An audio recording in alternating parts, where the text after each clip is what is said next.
ഒരു മനുഷ്യൻ അയാളുടെ ജീവിതത്തിൽ ഏകദേശം എത്ര മൈലുകൾ നടക്കുന്നുണ്ടെന്ന് നിങ്ങൾക്കറിയാമോ?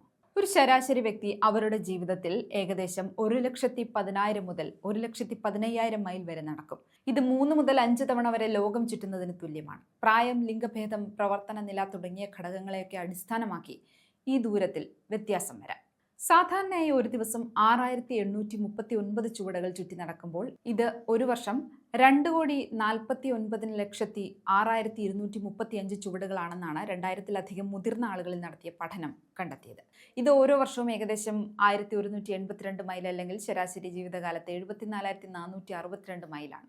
ഇതൊക്കെയാണെങ്കിലും ശരാശരി പ്രായപൂർത്തിയായ ഒരാൾ ആഴ്ചയിൽ 3 തവണ ഒരു ദിവസം 10,000 ചുവടുകൾ മാത്രമേ കൈകാര്യം ചെയ്യാറുള്ളൂ. ശരാശരി മിതമായ രീതിയിൽ സജീവമായ ഒരാൾ പ്രതിദിനം 7,500 ചുവടുകൾ എടുക്കും. കണക്ക് നോക്കുമ്പോൾ 80 വയസ്സ് വരെ ജീവിക്കുന്ന ഒരു ശരാശരി വ്യക്തി ഏകദേശം 1,10,000 മൈൽ നടക്കും. ഹൃദയാരോഗ്യം മെച്ചപ്പെടുത്തുക, വിട്ടുമാറാത്ത രോഗങ്ങളുടെ അപകട സാധ്യത കുറയ്ക്കുക, മാനസികാരോഗ്യം മെച്ചപ്പെടുത്തുക തുടങ്ങി നടത്തത്തിന് നിരവധി ഗുണങ്ങളുണ്ട് എന്നതും ശ്രദ്ധേയമാണ്. പുതിയ സ്ഥലങ്ങൾ പര്യവേക്ഷണം ചെയ്യാനും ആസ്വദിക്കാനുമുള്ള മികച്ച മാർഗം കൂടിയാണ് നടത്തം.